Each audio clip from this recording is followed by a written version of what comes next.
සමහර වෙලාවට අපි ලංකාවේ ඉඳන් දකින්නකොට ෆොටෝ එකකින් වීඩියෝ එකකින් එහෙම නැත්නම් එක කෝල් එකකින් අපි හිතනවා පිටරට ගිහිල්ලා ඉන්න මගේ යාළුවා මගේ සහෝදරයා මගේ අම්මා තාත්තා හරි සතුටින් මේ රට ගෙවන ජීවිතය ගත කරනවා කියලා. ඔව් බහුතරයක් Tamanගේ ජීවිතේ සතුටින් ගත කරනවා වෙන්න පුළුවන්. හැබැයි එකක් හොඳට මතක තියාගන්න.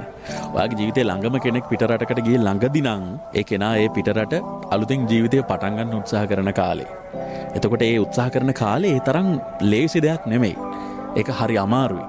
සමහර වෙලාවට ලැන්ග්වේජ් එක ඉගෙන ගන්න සිද්ධ වෙනවා. ඒ අදාළ රටේ සංස්කෘතියට අනුගත වෙන්න වෙනවා. අම්මා හැමදාම අතර ගෙන දුන්නු බත් මුල නැති වෙලා යනවා. පාස්තා එකකට පීසා කෑල්ලකට සීමා කරන්න වෙනවා. ලංකාවේ ඉන්නකොට අපිට මේ දේවල් රහ කෑම වුණාට පිට රටකට ආවට පස්සේ අපිට ලෝකේ තියෙන රහම කෑම එක වෙන්නේ අම්මගේ කෑම එක.